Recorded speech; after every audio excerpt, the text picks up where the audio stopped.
नमस्कार दोस्तों, मैं हूं दिनेश के वोरा। बहुत बहुत स्वागत है आपका डेली न्यूज इंडिया 1.0 में।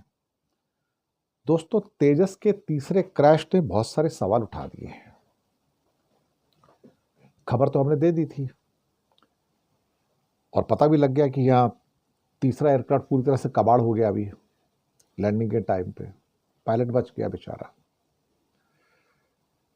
2024 में एक क्रैश हुआ, 2025 नवंबर में एक क्रैश हुआ, अभी फरवरी में एक क्रैश हुआ। अब तो सरकार छुपाना शुरू हो गई साहब। सरकार बताना नहीं चाहती कि क्रैश हो रहे हैं, कि 7 फरवरी को क्रैश हुआ था। वो तो भगवान का शुक्र है, 15 दिन के बाद संडे गार्डियन ने बताया कि भाई क्रैश हुआ है। ये तो ऑपरेशन सिंदूर में तो छुपाते छुपाते थे भाई कितने गिरे हैं वो तो जाने दो। अब क्रैश भी छुपाना शुरू हो गया साहब। हालात ऐसे हो गए इस भारत के कि कहीं हमारी कमजोरी ना पता लग जाए, हमारी बनियान अंदर से फटी है। और तुरंत हिंदुस्तान एरोनॉटिक्स बाहर निकल के आ गया।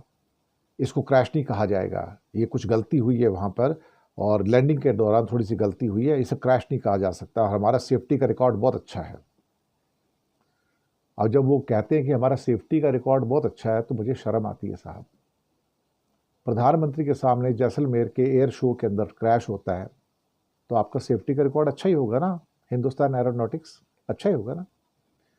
पूरी दुनिया में दुबई एयर शो के अंदर हजारों लोगों के सामने, जहां दुनिया के मिलिट्री मैन बैठे, सबके बैठे थे, वहां पे आपका तेजस क्रैश होता है। विंग कमांडर सियाल मारा जाता है।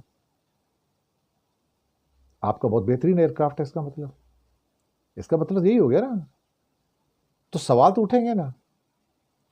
अब ऊपर से ये सवालों से सरकार परेशान है, ऊपर से राफेल ने सुनने में आया है कि सोर्स कोड के ट्रांसफर के ऊपर बंदिशें लगा दी हैं, कि टेक्नोलॉजी ट्रांसफर भी नहीं होगा और सोर्स कोड नहीं देंगे, भले तुम 114 खरीदो या 214 खरीदो। और अचानक से खबर आग की तरह फैली।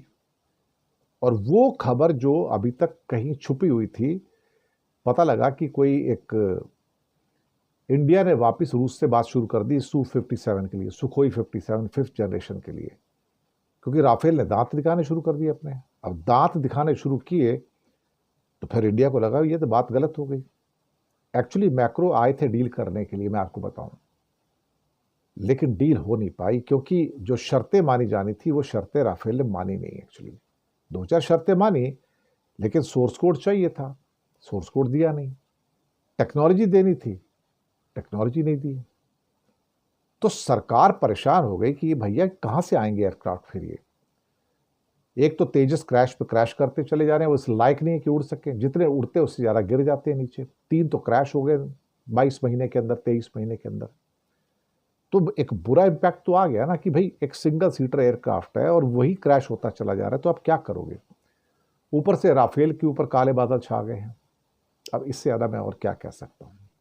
तो हालात तो थोड़े से नाजुक ही नजर आ रहे हैं इस समय। और सरकार पेशोपेश में है कि अब करे तो करे क्या।